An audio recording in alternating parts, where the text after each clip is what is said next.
Grover and Grover की history की किताब है, उसका एक छोटा सा किस्सा बयान कर दूं मैं आपसे। उसमें लिखते हैं कि जब शहीद भगत सिंह को अदालत में पेश किया गया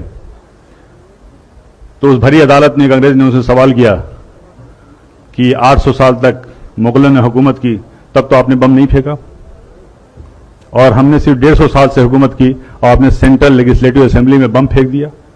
उसका बहुत अच्छा जवाब भगत सिंह ने दिया था कि देखिए, मुगलों ने जो हम पर राज किया है वो हमारे दिलों पर राज किया है, और उन्होंने इस मुल्क को सोने की चिड़िया बना दिया है, और इस सोने की चिड़िया की चमक से आप 7 समुंदर दूर से यहां तक आए हैं, और यहां पे आने के बाद अगर आपकी हुकूमत को अगर एक लफ्ज में, एक लाइन में कहा जाए तो वो ये है कि आपकी हुकूमत एक स्पंज की तरह है जो गंगा के किनारे हीरो और जवाहरात को चूस करके इंग्लैंड में जाकर के टेम्स नदी के किनारे निचोड़ती है, और वो इंग्लैंड मालामाल हो जाता है, और उस दौलत के मालामाल होने के बाद उससे आप अपनी तरक्की करते हैं। मुगलों ने, पठानों ने यहां नहीं किया, इन्होंने यहां की चीजों को यहीं पे खर्च किया, यहीं पे इमारत बनवाई और यहीं की धूल में अपने आप को मिटा दिया। यह था भगत सिंह का जवाब। की छुपी नहीं है कि मुसलमानों का जो किरदार रहा है, जो कुर्बानियां रही इस मुल्क की तरक्की में, इस मुल्क की आजादी में, वो लासानी रहा है, बेमिसाल रहा है।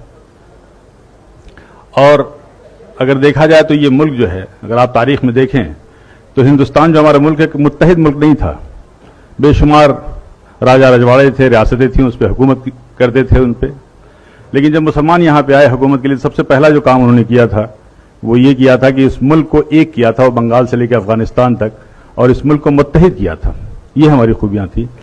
अगर जंगी निज़ाम की बात करें, जो हम वार स्ट्रेटजी की बात करते हैं, सबसे पहली तो इस मुल्क हिंदुस्तान में ज़हीरुद्दीन बाबर लाए थे। पहला जो रॉकेट था वो शेर मैसूर टीपू सुल्तान ने बनाया था, और ये तारीख में दर्ज है।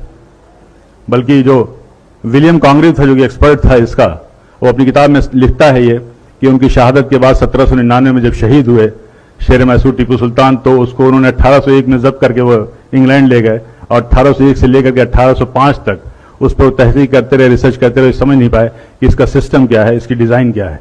तो उन्होंने किताब वहां से भेजी थी, और उस किताब का नाम था फतहुल मुजाहिदीन, और वो किताब आज भी पेरिस के म्यूजियम में रखी हुई है। और उस किताब को लिखने वाले टीपू सुल्तान थे, जिसमें डिटेल डिस्क्रिप्शन था कि ये जो रॉकेट है इसको कैसे इस्तेमाल किया जाए। तो ये वो पहली मिसाइल थी, आप गूगल में सर्च कीजिए, वो जो पहली मिसाइल थी मैसूरियन मिसाइल टीपू सुल्तान ने बनाया था। और आज जो आप मिसाइल देख रहे हैं, अग्नि मिसाइल, पृथ्वी मिसाइल, इसके भी बानी एपीजे अब्दुल कलाम है, जिनको आप मिसाइल मैन कहते हैं और जिनको फादर ऑफ मिसाइल कहते हैं। और अगर आप कस्टोडियन जो आप कहते हैं, जो रेवेन्यू का सिस्टम है, ये सब शेरशाह सूरी का दिया हुआ है, and he was one of the best administrator. Police का निजाम किया था, डाक का निजाम किया था, और सबसे पहली सड़क इस मुल्क में बनी थी शेरशाह सूरी ने बनवाई थी। करेंसी सिस्टम में बदलाव लाए थे। रुपए जो जिसको कहते हैं आप यूज, शेरशाह सूरी का वो था। ग्रैंड ट्रंक जो रोड थी कलकत्ता से लेकर के पेशावर तक, ग्रैंड ट्रंक रोड उसी की यादगार है। बगावत की, जंग आज़ादी की, तो पहली जो बगावत थी वो 1773 में हुई थी, और उसका नाम जो था, शायद आप में से ज्यादातर लोगों को मालूम होगा, फकीर एंड सन्यासी रिबेलियन नाम से नाम था।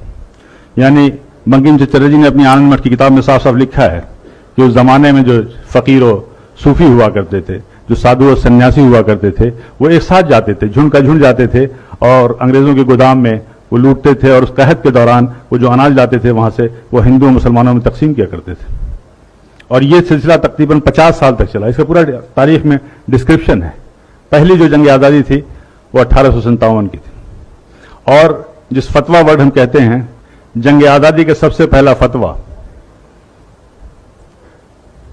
फजल हक खैराबादी ने दिया था। अल्लामा फजल हक खैराबादी ने यह फतवा दिया था जंग आज़ादी में अंग्रेजों के खिलाफ मुहिम का, और उस फतवे का यह असर था कि दिल्ली जैसी राजधानी को हमने फतह किया था। लेकिन उसके बाद से ये तारीख में लिखा हुआ है कि लेफ्टिनेंट जनरल हडसन लिखते हैं कि जब हमने दोबारा बड़ी मेहनत और मशक्कत से दिल्ली को फतह किया, तो उस वक्त इंग्लैंड से एक खत आया था, एक टेलीग्राम आया था, उसमें साफ साफ लिखा हुआ था कि देखो ये जंग आज़ादी जो है 1857 की, ये जंग आज़ादी दरअसल उलमाए कराम की जंग आज़ादी, और उन उलमाए कराम के लिए बड़े फख्र से वो लिखता है कि हमने न जाने सैकड़ों उलमाए कराम को बगैर किसी मुकदमा चलाए हुए फांसी दे दिया। और ये कोटेड है, तारीख के फिगर्स में बता रहा हूं कि उस जमाने में जिन 51,200 लोगों को फांसी दी गई थी, उसमें से तकरीबन 27,000 से ज्यादा उलमाए कराम थे जिनको फांसी दी गई थी।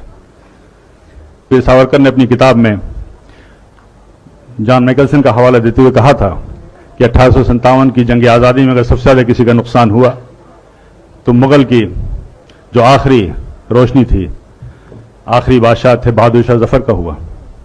और उन्होंने उसका जॉन मैकलसन का हवाला देते हुए लिखा है कि एक बार उनको नाश्ते पे जब उनसे इसरार किया गया तो बहादुर शाह जफर ने कहा था कि मुझे ख्वाहिश नहीं है। उसके बाद से वो लिखता है कि हम लोगों ने उनकी आंख में जहरीले ऑइंटमेंट लगाना शुरू कर दिए ताकि उनकी बीनाई चली जाए। और उन्हें इस बात का इल्म था कि इस्लामी कानून में, इस्लामी शरीयत में कोई नाबीना अंधा शख्स कहीं का हुक्मरान नहीं हो सकता। और फिर वो दिन भी आया जब उनसे उनकी मर्जी के खिलाफ नाश्ते में उनकी प्लेट पे लाल मखमल से ढके हुए 3 सर लाए गए थे, जिनमें 2 सर उनके बेटों के थे और 1 सर उनके पोते का था। ये थी कुर्बानियां। क्या जुल्म सितम के बाद भी मुसलमानों के लिए कहना पड़ेगा कि जंग आज़ादी में शरीक थे या नहीं? क्या अब भी इस उन्वान की जरूरत है? अब भी इस प्रोग्राम की जरूरत है? क्या चांद सितारों की मौजूदगी के लिए बहस होगी? कतई नहीं।